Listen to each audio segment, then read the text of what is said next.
President Donald Trump may have arrived to a roaring reception at his Great American State Fair kickoff event in Washington, D.C. But by the time he got into the heart of his speech, something unexpected was happening. Supporters were reportedly packing up their belongings and heading for the exits while the president was still speaking. According to the Irish Star, hundreds of MAGA supporters had lined up for hours to attend the event on the National Mall. The crowd initially erupted as Trump's motorcade arrived, cheering loudly as the president took the stage. But that enthusiasm reportedly didn't last. The Irish Star noted that people began leaving in noticeable numbers as Trump launched into familiar talking points about his administration's achievements. And according to reports, the exits became even busier when Trump started complaining about media coverage of his approval ratings and declining public support.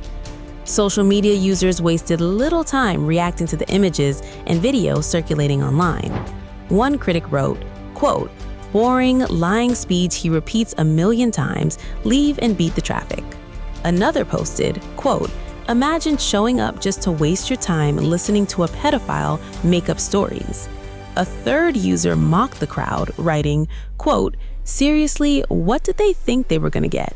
An inspiring speech about what 250 years of freedom means? As if." And another simply commented, quote, "The fact they went in the first place baffles me."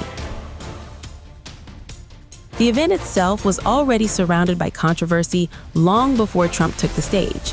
The president used the gathering as the official kickoff celebration for America's upcoming 250th anniversary, while also promoting what he described as a nation restored to greatness. But critics argued the event looked far more like a Trump campaign rally than a national celebration. Months of disputes reportedly surrounded the planning process. Several musical acts originally scheduled to perform backed out amid concerns that the event was becoming overly political. Instead, attendees were treated to performances from military bands and two artists closely associated with Trump events, Lee Greenwood and Christopher Macchio.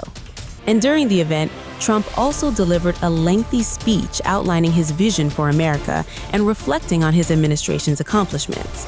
Take a listen. Well, thank you, Lee, and hello, Washington, and a very big hello to America. Thank you. And 10 days from now, our country will celebrate one of the most monumental milestones in human history. We will mark 250 years of glorious American freedom. In 1776, our founding fathers met in Philadelphia and changed the world forever and ever with a thing called the Declaration of Independence. They proclaimed the eternal truth that we are endowed by our Creator. Those timeless American principles did not just win a revolution, but they built us into the greatest, strongest, and most exceptional nation the world has ever known. There has never been anything like the United States of America, and together we are making it bigger and better and stronger and far more exceptional than ever before. Today we have the largest economy on earth. We have the strongest military on earth. And remember, 1776, what a time that was. Where we've come from there, what a date it is. It's a date like no other date. From Athens to Rome, from London to Paris, from New York to LA, and from all of the other parts of the world, the great civilizations of history did not wallow in aging ruins of the past. They built new cities, they created new monuments, and they forged towering legacies that still inspire the world after hundreds and even thousands of years. As America turns 250 years old, young by comparison to some, but superior to any nation that's ever been built, no matter how many years it took.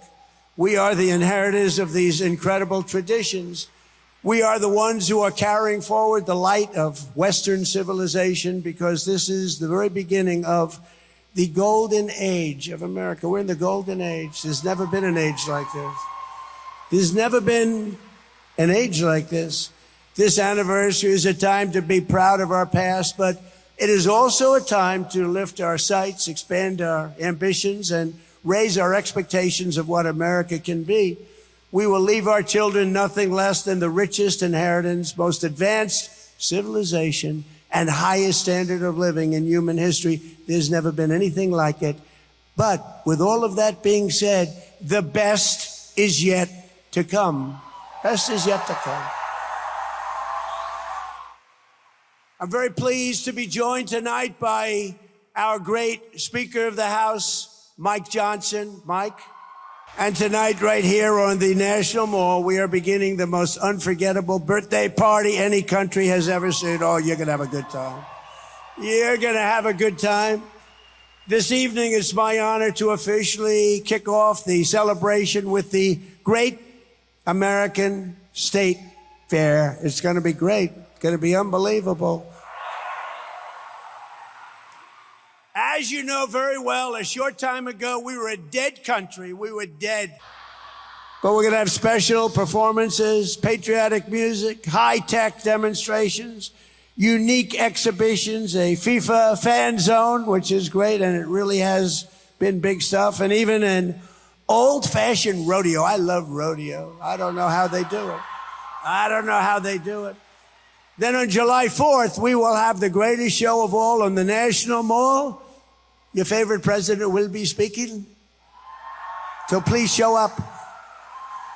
And soon thereafter, we'll have a Freedom 250 Grand Prix right here in Washington around the Capitol. But just like those patriots of 1776 over the past 17 months, we have taken power back from the far-off political class. They're trying to gain it back, but it's not going to happen. We have reclaimed our sovereignty, regained our liberty, restored our prosperity, and we have saved our country. In all things, we're once again putting a thing called America first. And last week, we signed a historic agreement to end the conflict with Iran, fully open the Strait of Hormuz, and accomplish what no president has ever been able to accomplish before. Iran will never have a nuclear weapon. That's done.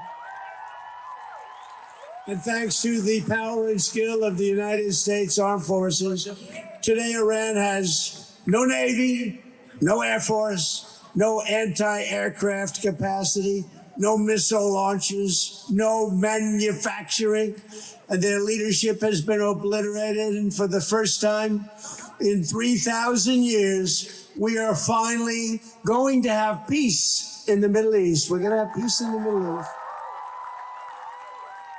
Since the agreement, the stock market and your 401ks are skyrocketing upward, and oil prices are plummeting downward. Today, it hit a new low. And the world is a much safer place. We had to make that little journey to Iran to do what we did. Very soon you'll be at $2.50 a gallon for gasoline. And even lower than that, just like it was before we took the nuclear weapon away from Iran, and it will be away from Iran for a very long time. Forever, really. 1 week, Iran was essentially finished. In 1 hour, Venezuela was finished. And I guess we have other things in store, but we don't want to get carried away. Recruitment for every branch of our armed forces, so importantly, is setting records. 18 months ago, we had shortages, and now we have waiting lists. We couldn't get people to join the military. None of them, none of the branches. They were all dying to get people. They couldn't. Then the thing happened on November 5th. It's called a great election victory.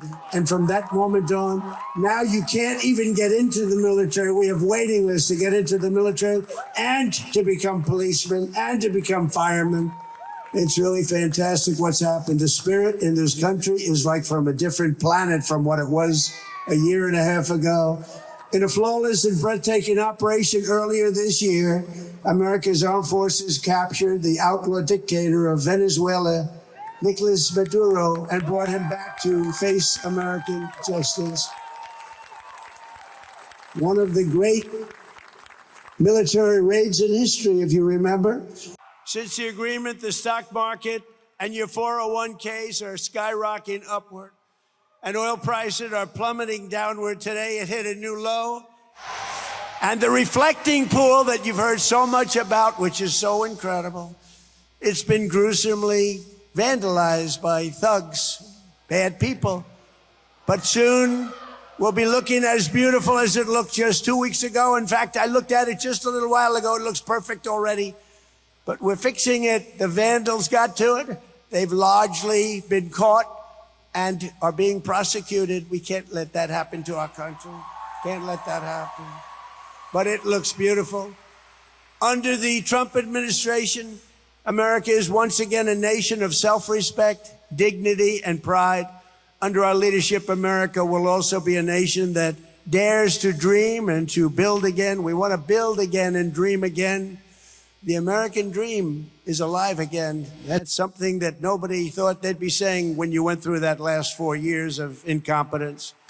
For the 100th anniversary of our founding in 1876, America completed the Washington Monument, and the work began on the Statue of Liberty. For our 150th year, we built Colonial Williamsburg. Remember that, Colonial Williamsburg, how beautiful it was. For the 200th year, we built the National Air and Space Museum and renovated the United States Capitol. For our 250th anniversary, we are likewise building new monuments to American greatness to serve every future president and First Lady. We're building the most beautiful ballroom anywhere in the world right at the White House. Right at the White House. It's going to be completed very soon. And just across the bridge in front of Arlington Cemetery, we're building a magnificent, really beautiful. This is going to be something you're going to like, a totally magnificent triumphal arch to honor the 250-year triumph of the American spirit, American military, and frankly, American competence. In West Potomac Park, we are creating the National Garden of American Heroes. And I want to tell you something, because they're going to be beyond flyovers. There'll be something like you've never seen. You get just a little tiny glimpse of it tonight.